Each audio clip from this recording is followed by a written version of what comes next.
Bonjour à tous et bienvenue dans cette chronique spéciale Noël. Les films, téléfilms ou même épisodes spéciaux de Noël sont légion. Rien que pour les films, on peut facilement recenser Die Hard de John McTiernan, La vie est belle de Frank Capra, Léo Malone de Chris Columbus, L'étrange Noël de Monsieur Jack d'Henry Selick et non de Tim Burton comme c'est trop souvent dit, ou encore les multiples adaptations d'un conte de Noël de Charles Dickens ou encore du Grinch de Dr. Seuss. Les fêtes de Noël signifient également la diffusion de plusieurs films d'animation sur nos chaînes, notamment ceux de Disney, Pixar, DreamWorks et même Illumination désormais. Le sujet d'aujourd'hui est un film DreamWorks, en général parmi ceux qui sont les moins appréciés ou les moins connus, et pourtant un film que j'adore depuis que je suis enfant, c'est-à-dire La Route d'Eldorado. En 1994 est créé DreamWorks SKG. SKG pour Steven Spielberg, Jeffrey Katzenberg et David Geffen, les trois fondateurs du studio. Initialement, DreamWorks doit produire des films live-action, d'animation, mais également être une maison de disques, et plus tard a même confectionné des jeux vidéo comme le premier Medal of Honor. Sauf que la partie jeux vidéo a été rachetée, la partie musique a été rachetée, et la partie animation est ensuite devenue indépendante. Donc au final, du DreamWorks initial, il ne reste plus ou moins que la partie de Spielberg. La partie animation de DreamWorks est donc dirigée par Jeffrey Katzenberg, qui n'est pas un inconnu dans le monde de l'animation. En effet, c'est lui qui a été à la tête du pôle animation de Disney entre le début des années 80 et 1994. Une période qui réunit Taram et le chaudron magique, Basile détective privé, Oliver et compagnie, La petite sirène, Bernard et Bianca au pays des kangourous, Aladdin, La belle et la bête, Le roi lion, et même dans un certain sens, Qui veut la peau de Roger Rabbit. Un palmarès qui est parfois entaché de certaines magouilles, à l'image de ce qui s'est passé malheureusement sur Taram et le chaudron magique. En effet, Katzenberg avait dégagé bon nombre de dessins préparatoires ou alors de dessins déjà effectués et prêts à être dans le film, si bien que parfois Taram et le chaudron magique a l'impression d'être un peu charcuté, ce qui ne l'empêche pas d'être un bon film au demeurant. Sans compter que l'explosion du second âge d'or de Disney depuis La petite sirène lui a permis une plus grande couverture médiatique. Si bien que cela n'a pas trop plu à Michael Eisner, le grand Manitou de Disney à l'époque, qui l'a mis progressivement sur la touche. Katzenberg a donc quitté Disney après le succès fracassant du Roi Lion qu'il avait supervisé, et a donc suivi l'instinct de Spielberg dans la création de DreamWorks, qui lui a permis d'obtenir un véritable studio d'animation pour lui tout seul. Une aventure qui a ses hauts et ses bas, et notamment depuis que DreamWorks Animation est devenue indépendante en 2004. Et pour cause, elle a connu au moins 3 distributeurs depuis. La Paramount, la Fox et désormais Universal. Sans compter la qualité globale des films, car ne nous cachons pas, les films DreamWorks ne sont pas forcément très folichons.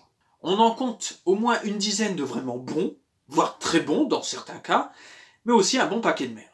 Ce qui nous amène progressivement à La Route d'Eldorado. Peu de temps avant son départ de chez Disney, Jeffrey Katzenberg se voit offrir le livre Conquest, Montezuma, Cortés and the Fall of the Old Mexico, qui est rédigé par Hugh Thomas. Ce cadeau vient de Ted Elliott et Terry Rossio, les scénaristes d'Aladdin, mais également des futurs Pirates des Caraïbes et Lone Ranger. Il lui suggère alors de produire un film d'animation sur la découverte de l'Amérique du Sud par les conquistadors espagnols. L'affaire est prise très au sérieux par Jeffrey Katzenberg puisqu'il propose au duo d'en tirer un scénario en 1995. L'année suivante, il propose à Elton John et Tim Rice, le duo gagnant du Roi Lion, de composer et écrire les chansons du film.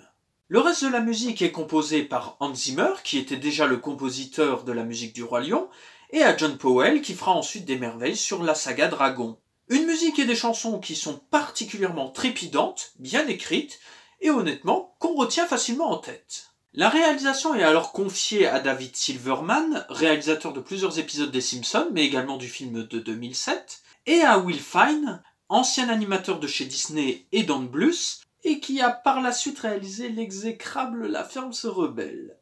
Le scénario de l'époque se basait déjà sur L'homme qui voulut être un roi, la nouvelle de Rudyard Kipling, qui fut ensuite adaptée par John Huston dans un excellent film de 1975. Cette histoire mettait en scène 2 escrocs en Inde qui essayaient de trouver une cité perdue, et quand ils finissaient par la trouver, ils se faisaient passer pour des dieux auprès de la population locale. La route d'Eldorado reprend le même principe avec 2 escrocs espagnols qui se retrouvent en Amérique et découvrent la cité d'Eldorado en se faisant passer pour des dieux. Toutefois, il y a eu plusieurs réécritures entre le premier jet et le résultat final. Ainsi, au départ, les personnages de Tullio et Miguel, les deux personnages principaux, devaient être gays, ce qui a par la suite été écarté pour privilégier une romance entre le personnage de Tullio et le personnage de Shell qui a été créé par la suite. Miguel devait à un moment mourir et finalement se retrouver à ressusciter, si bien que justement il se faisait passer pour un vrai dieu aux yeux de la population locale. La fin initiale était également différente du résultat final, puisque Miguel et Tullio faisaient fuir la population d'Eldorado dans la forêt amazonienne pour éviter justement qu'ils se fassent massacrer par les soldats de Cortés. Sauf qu'en pleine production, Katzenberg décide d'en faire une comédie d'aventure, et non un film plus dramatique.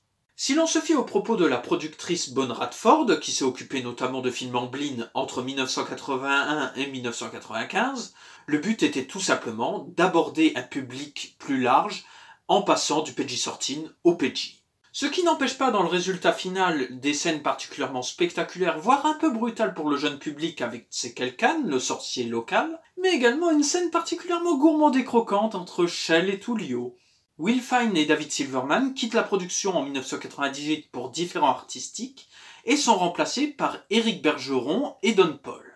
Avant La Route d'Eldorado, Éric Bergeron était connu comme animateur sur des productions de divers studios. Ainsi, il s'est retrouvé sur Astérix chez les Bretons et Astérix et le coup du menhir pour Gaumont, sur Fievel au Far West pour Amblin Animation, sur Ferngully pour la Fox, ou encore sur Dingo et Max pour Disney. Par la suite, il co-réalisera Gang de requins en 2004 pour DreamWorks et reviendra en France pour réaliser Un monstre à Paris.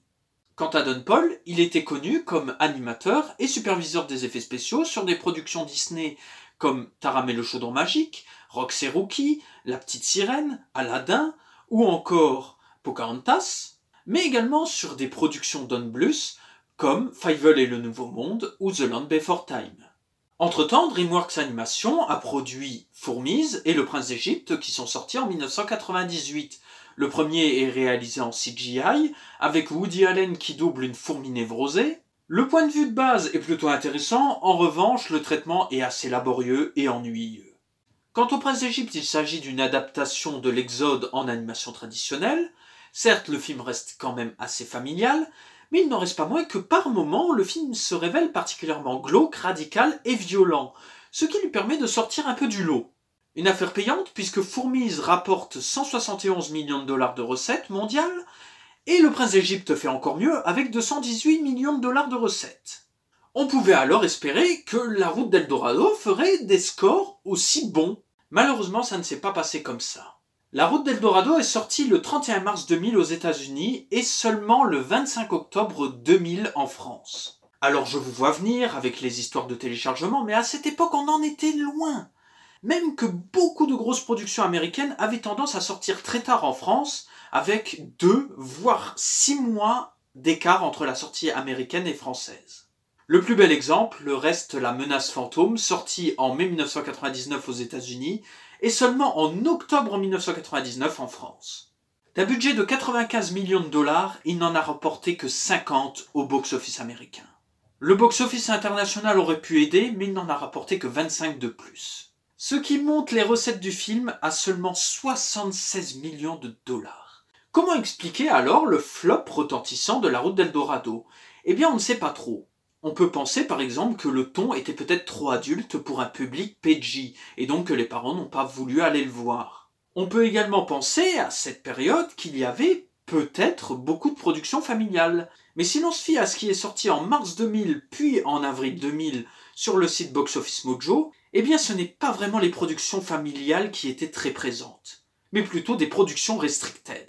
Et pour le coup, au moins 3 ont très bien marché, faisant des scores entre 91 et 256 millions de dollars. Ces films sont Roméo doit mourir, Erin Brockovich et Destination Finale.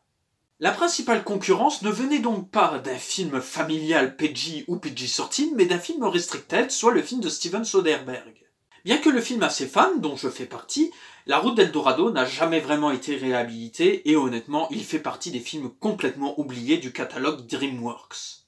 Pourtant, il s'agit probablement d'une de leurs meilleures œuvres jusqu'à présent.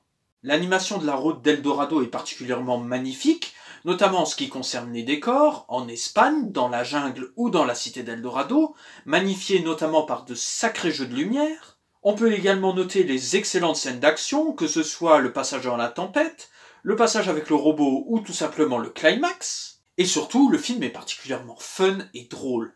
Mais pour cela, je vous conseille plutôt de regarder le film en VF.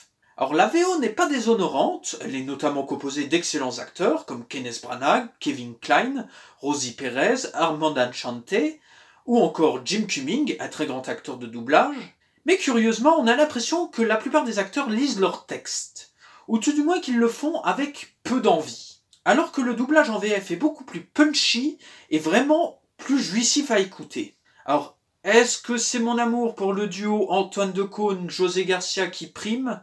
Mais honnêtement, ils sont beaucoup plus inspirés que Branagh et Kline pour les rôles de Tullio et Miguel.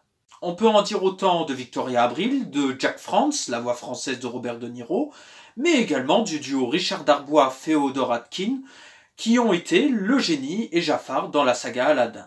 La Route d'Eldorado réunit donc tous les ingrédients d'un bon film d'aventure, que ce soit l'animation qui est irréprochable, la musique qui est excellente, le doublage français qui est meilleur que la version originale, et aussi, par la même occasion, c'est un récit qui est vraiment prenant du début à la fin. Donc si vous devez donner votre chance pour les fêtes de Noël à un film d'animation, regardez La Route d'Eldorado. Donc voilà pour cette chronique spéciale Noël, j'espère que cela vous plaira, n'hésitez pas à vous abonner à la chaîne, à commenter la vidéo sur YouTube, sur Twitter ou sur Facebook, et sur ce je vous donne rendez-vous très bientôt pour une vidéo spéciale Nouvel An consacrée à Strange Days.